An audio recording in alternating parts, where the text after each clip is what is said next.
La disparition du petit Émile, âgé de 2 ans et demi, continue de susciter l'angoisse dans le village du Vernet où tout le monde s'interroge sur ce qui aurait pu arriver à l'enfant depuis sa disparition le samedi 8 juillet dernier.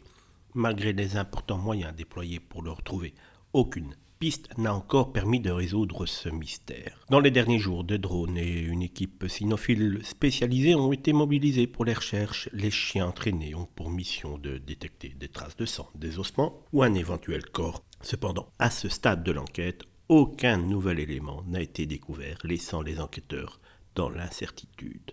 Une habitante du Haut-Vernay s'est interrogée sur l'étendue des recherches entreprises, suggérant que certains lieux plus éloignés et abandonnés devraient également être fouillés.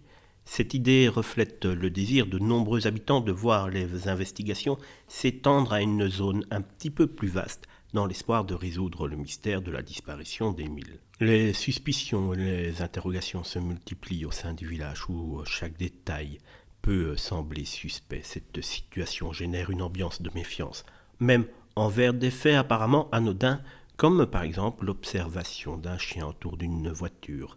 Les conséquences psychologiques de cette affaire touchent particulièrement les parents et ceux qui ont des enfants en bas âge, créant un fort impact émotionnel dans toute la commune. Le général François Daoust a souligné que malgré le silence des enquêteurs sur l'affaire, l'enquête se poursuit avec détermination.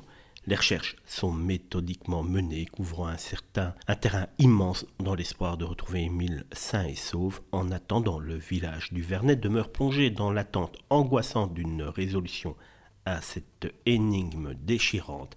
Et malgré les interrogations de plusieurs membres du village, apparemment pour le général François Daoust, donc tout ce qui aurait dû être fait a été fait.